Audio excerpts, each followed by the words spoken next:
Don't just stare.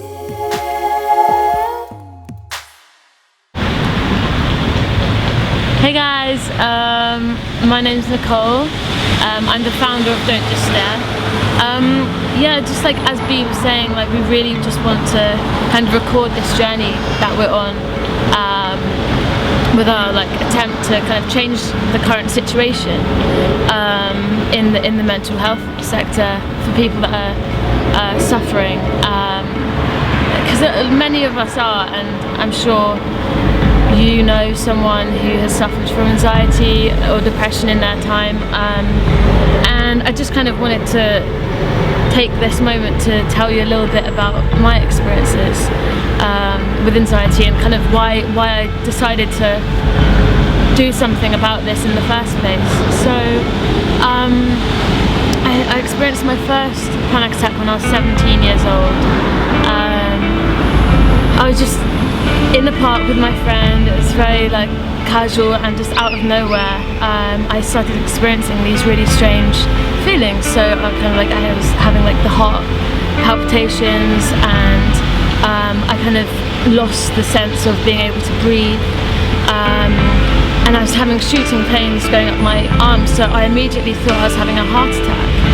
So I got my friend to call an ambulance, and if I'm honest, like, I really don't remember much. Like, I really don't remember what happened when I think about it too much. But since having that panic attack, even after then, the craziness of having that panic attack was that I didn't even know it was a panic attack for such a long time after experiencing this. So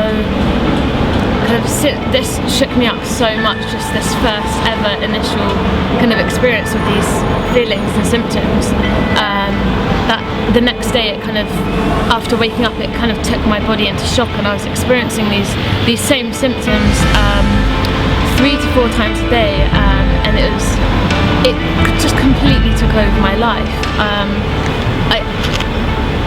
I had no idea why I was kind of having these, and I would kind of be so angry at myself and kind of confused at why this was happening.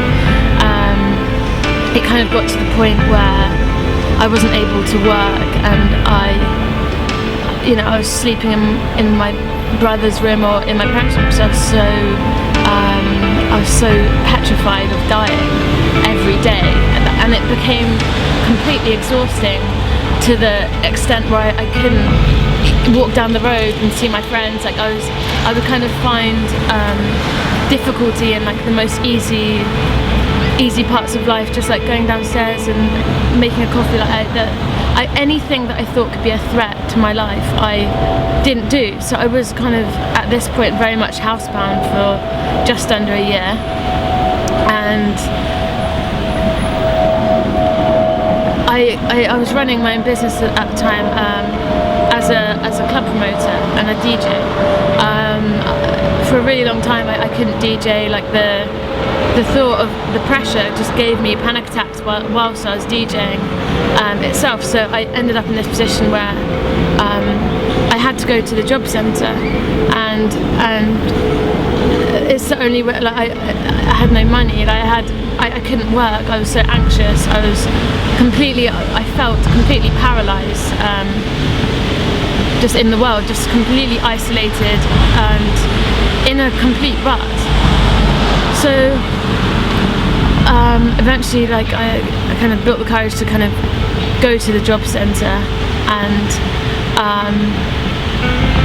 there was just one time where I was speaking to my job advisor, who would give you kind of like 10 jobs to apply for in a week, which would kind of help give you that. Basically, you had to tick the boxes, so you would go to these interviews, and then they would give you your money. But at the time, I was so anxious in my own home that the thought of going into a job interview. I remember once I went to a job interview, and I had a trial, and I managed to somehow get to the trial, but I just had a massive breakdown, and I ran out of the deli, and it was just the most embarrassing thing in the whole world. I just felt so just completely embarrassed and like distraught and upset that I couldn't work out what was kind of going on in my mind and my brain.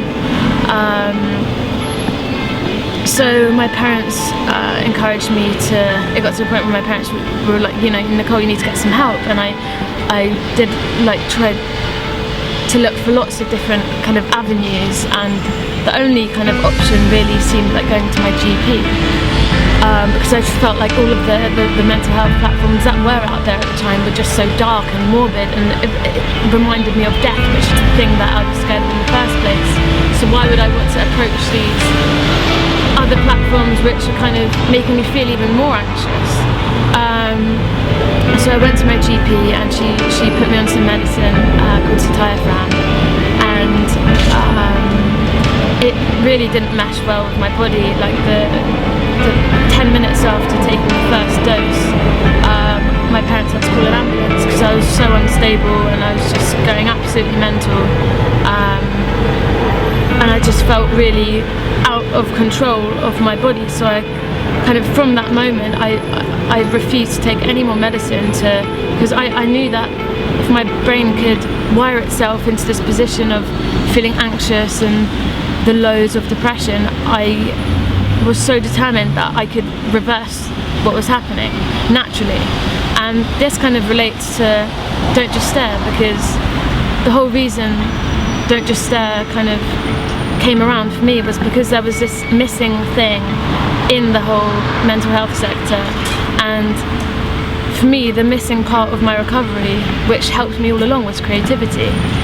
And for me that was, you know, listening to music. I would be making short films. My photography meant so much to me. So many things that were just created, like everyday tools that we all use.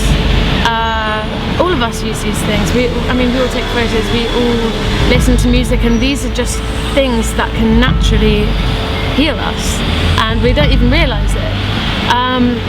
So one day I was just sitting in my bedroom and I thought, fuck, like this is what I need to be doing. Like I want to create this platform that isn't currently in the system.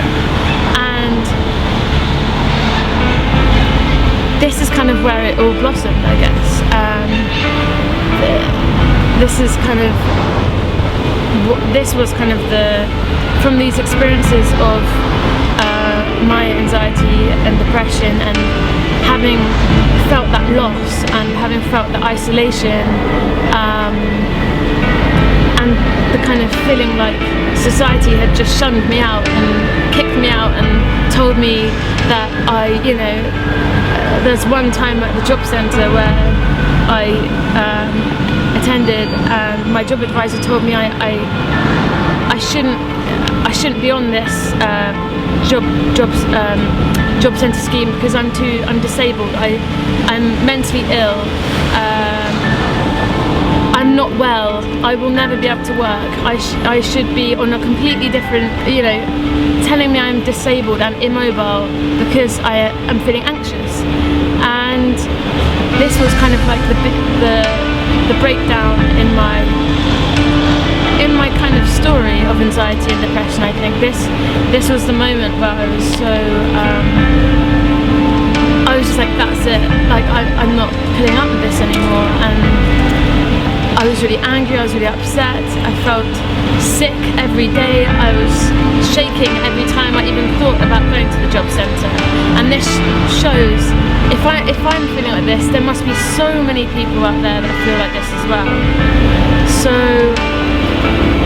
there are so many reasons why there needs to be change, and I really hope that creating Don't Just Stare, this new platform in the mental health sector, for people to approach us and find kind of solace through creativity and community. I think that's a really big part of recovering from suffering and really, really hard times, is that we forget that we're living in this world of so many people, and we forget to talk about it. And I think that's what we really want to do, create positive conversation and atmosphere atmosphere surrounding mental health. Anyway, enough from me, but yeah, thank you so much for everyone's support so far. We've got so much coming up, like it's crazy exciting. So yeah, drop this video a like if you like this video and want to see more like this, and comment below if you want to get involved. So see you later.